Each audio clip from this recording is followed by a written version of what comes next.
Hello students, I am your chemistry teacher. Welcome to all in our video classes. Today we are going to discuss about catalysis. In previous video lecture, we had already discussed about basic surface chemistry, absorption, factors affecting absorption. Absorption part हमारा complete हो गया है. उसके factors, applications. Now this is our 5th video lecture of surface chemistry.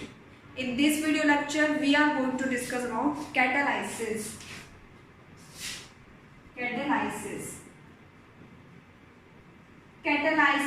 Catalyst ये सब हम बहुत सुनते हैं. कैटलाइसिस क्या होता है, ठीक है. इसको देखो हम एक रिएक्शन से समझेंगे स्टूडेंट्स. उस रिएक्शन से हमें इजीली समझ में आ जाएगा कि कैटलाइसिस है क्या.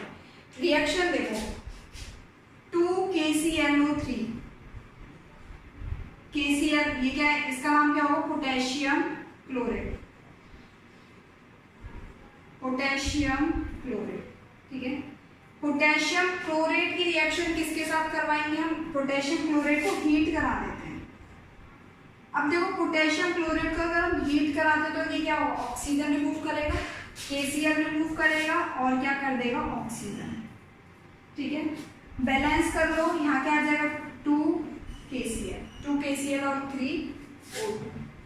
ये क्या है हमारे पास, गैस है. ये क्या है, गैस है. और 2KClO3 क्या है, ये KCl बना लिया सॉलिड. स्टूडेंट इससे पहले वाली वीडियो जिन्होंने नहीं देखी हो वो देख लेना, ठीक है. अब देखो यहाँ पे क्या है, ये रिएक्शन हो गई हमारे पास, पोटेशियम क्लोराइड की ऑक्सीजन दे दिया उसने हमको, KCl दे दिया. अब स्टूडेंट जो ये रिएक्शन होगी, ये रिएक्शन कंप्लीट होगी 4 आवर्स में. ये रिएक्शन कम से कम 4 आवर्स ले लेगी.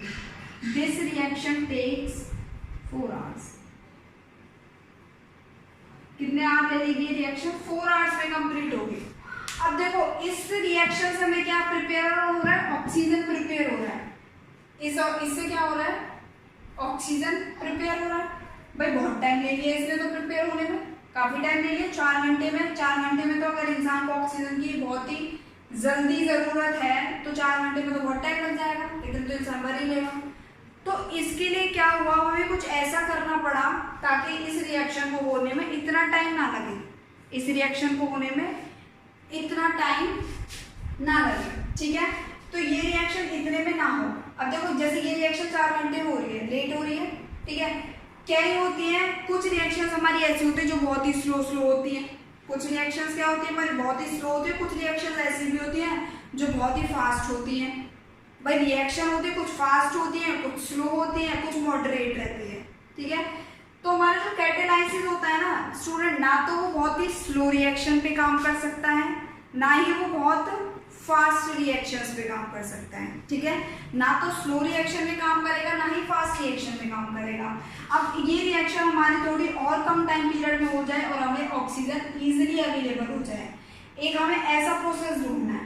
कैसा प्रोसेस ढूंढना है कि हमारी इजीली हमें ऑक्सीजन मिल जाए. 4 घंटे में तो भाई हमें पता है इंसान ही नहीं बचेगा, तो इसलिए हमें क्या करना है, इसके लिए हमें कोई ना कोई कैटलिस्ट चाहिए होगा. तो वो कैटलिस्ट कौन सा होता है, MnO2. हीट किया, रिएक्शन हमारे पास सेम ही रहेगी, 2KClO3 2KCl + 3O2.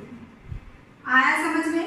क्या था, ये रिएक्शन हमारे 4 आवर्स में कंप्लीट हो रही थी, लेकिन जब हमने इसमें MnO2 ले लिया, एक कैटलिस्ट का यूज कर लिया, तो क्या हो गई, रिएक्शन हमारे पास इस टाइप का. ठीक है. तो कैटलिस्ट क्या हुआ, ये हमारे पास यहाँ पे कैटलिस्ट है. तो जो हमारा कैटलिस्ट है ये क्या हुआ, खुद तो कंज्यूम नहीं हुआ ना रिएक्शन में. भाई इसका क्या काम होता है, इसका काम होता है बस हेल्प करने का. इसका काम होता है कि बस हेल्प करने का काम होता है. वो आया, हेल्प करके चला गया. उसको ना, उसने रिएक्शन में तो कोई पार्टिसिपेट नहीं किया, बस उसका काम क्या हुआ, ओनली हेल्प करने का हुआ. तो यहाँ से कैटलिस्ट निकल गया हमारे पास. कैटलिस्ट क्या होता है, कैटलिस्ट एक ऐसा सब्सटेंस होता है जिसको हम क्या करते हैं, रिएक्शन में ऐड करते हैं रेट ऑफ रिएक्शन को इंक्रीज करने के लिए, लेकिन वो खुद से उसमें कंज्यूम नहीं होता. ठीक है. वो खुद से कंज्यूम उसमें नहीं होता. तो कैटलिस्ट क्या हुआ, कैटलिस्ट इज अ सब्सटेंस भाई यहाँ से कैटेलिस्ट ही तो है, तो कैटेलिस्ट क्या हुआ, catalyst is a substance when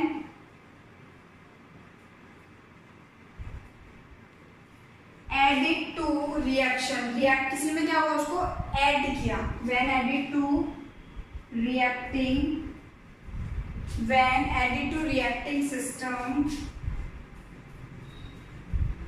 increases the, क्या कर देगा, रेट ऑफ रिएक्शन को इंक्रीज कर देगा, increases the rate of the reaction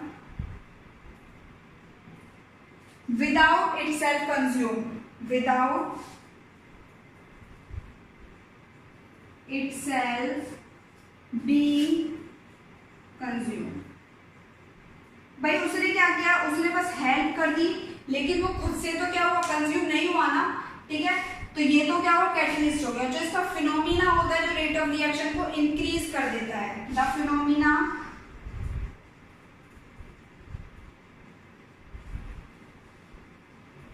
which increase the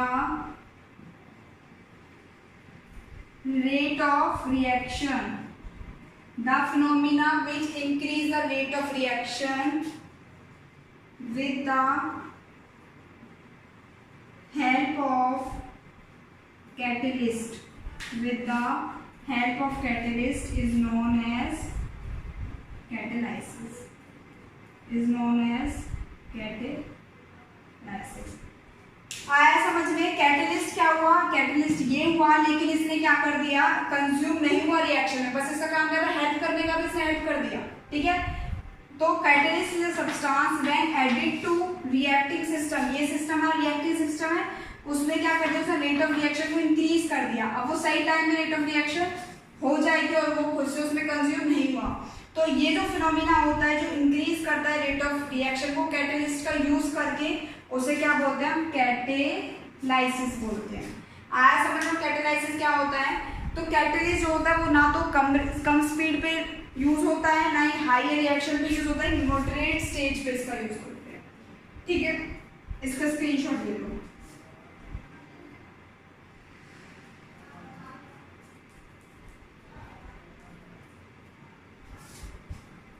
next देखो, कैटेलिस्ट कितने टाइप से रहता है, types of catalysis.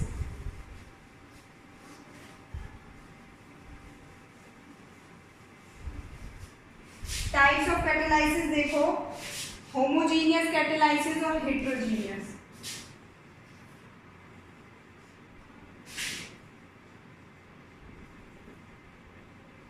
Homogeneous catalysis और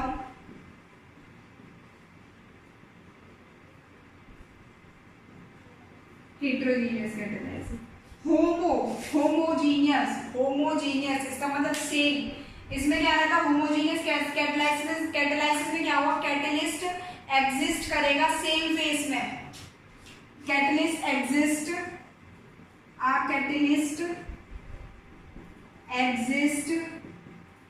in the same phase as the reactant and the product।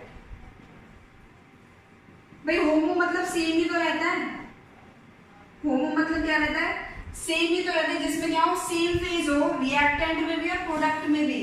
Heterogeneous में क्या हो जाएगा, आ catalyst which exist different phase, which exist in the different phase as the reactant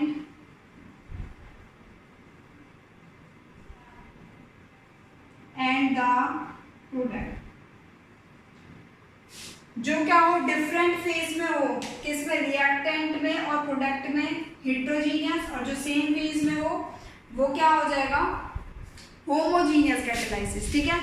अगर हम इसके एग्जाम्पल की बात करते हैं तो पहले हम बात करेंगे होमोजीनियस के एग्जाम्पल की। तो एग्जाम्पल क्या हो जाएगा इसका, ethyl acetate CH3 COO C2H5, ethyl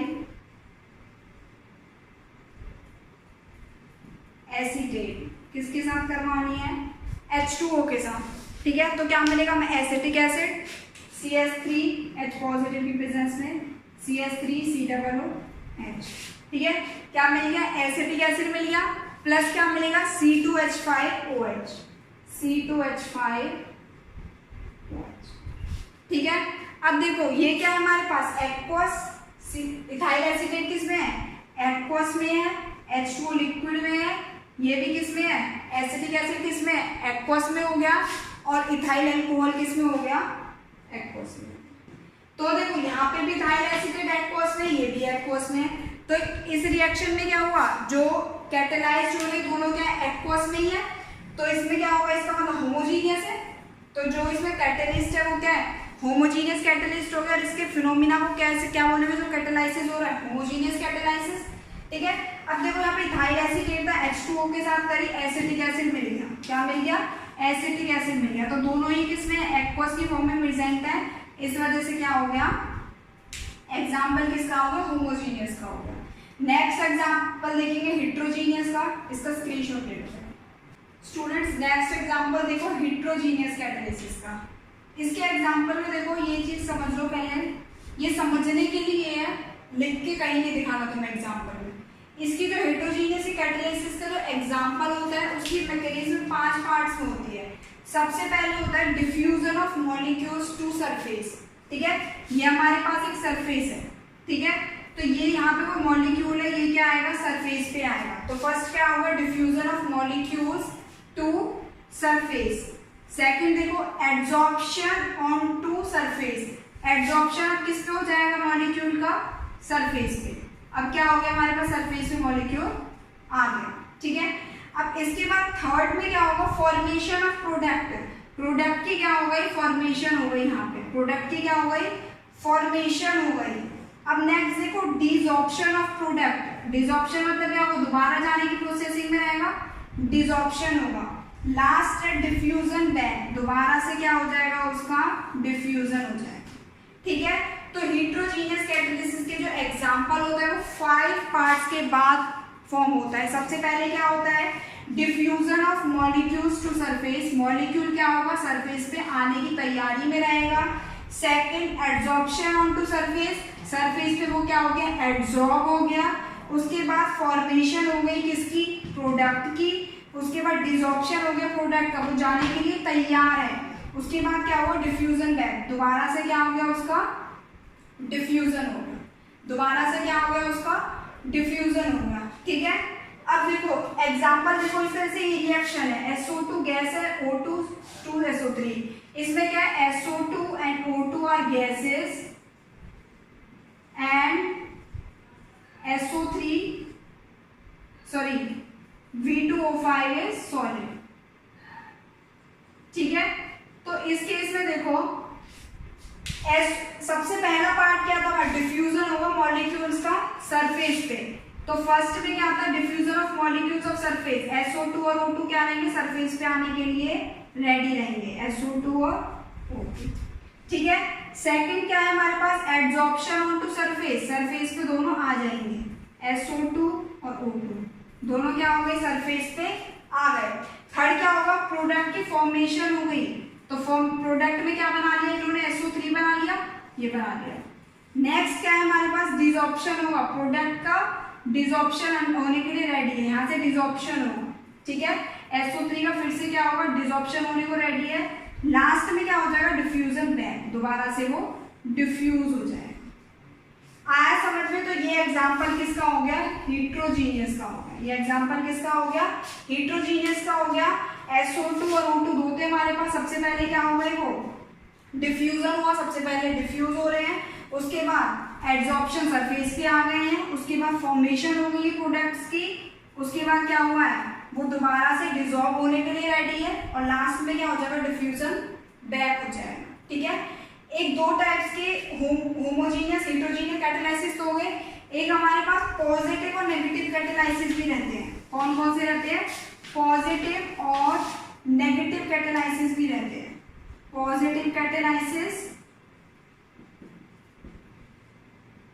and negative catalysis.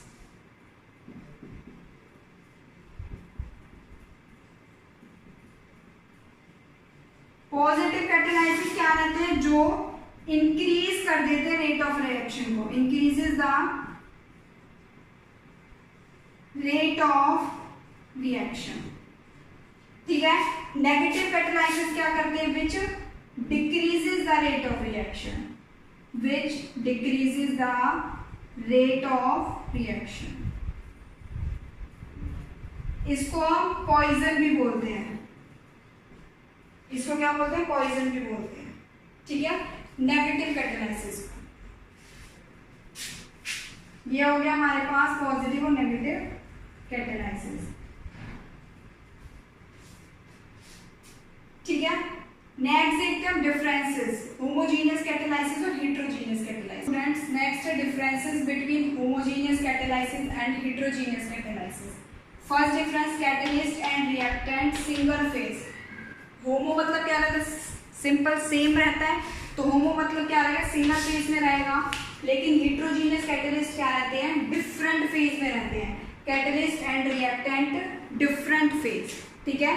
Second point देखो, reaction occurs in the liquid phase और गैस फेज। इसमें जो भी रिएक्शन करोगे वो किस किस में होती है, लिक्विड फेज में होती है और गैस फेज में होती है। इधर किस में होती है, reaction does not occur in gas और liquid phase but occurs on the surface of solid catalyst. Reaction जो होती है इसमें तो किस किस में हो रही थी, लिक्विड फेज और गैस फेज में, लेकिन इसमें लिक्विड और गैस फेज में नहीं होती है, वो किस में होती है, सरफेस पे होती है, सॉलिड कैटलिस्ट के में। थर्ड देखो, रेट ऑफ रिएक्शन डिपेंड नहीं करती सरफेस एरिया पे। The rate of reaction does not depend on the surface area of catalyst, the rate of reaction is proportional to the surface area of catalyst. जो rate of reaction होगी वो proportional होती है surface area, दोनों क्या रहेगा, जैसे rate of reaction वैसे ही surface area. Fourth, the catalyst dissolve into the gas phase और सॉल्यूशन। कैटलिस्ट डिसॉल्व हो जाता है किसमें, गैस फेज में और सॉल्यूशन में।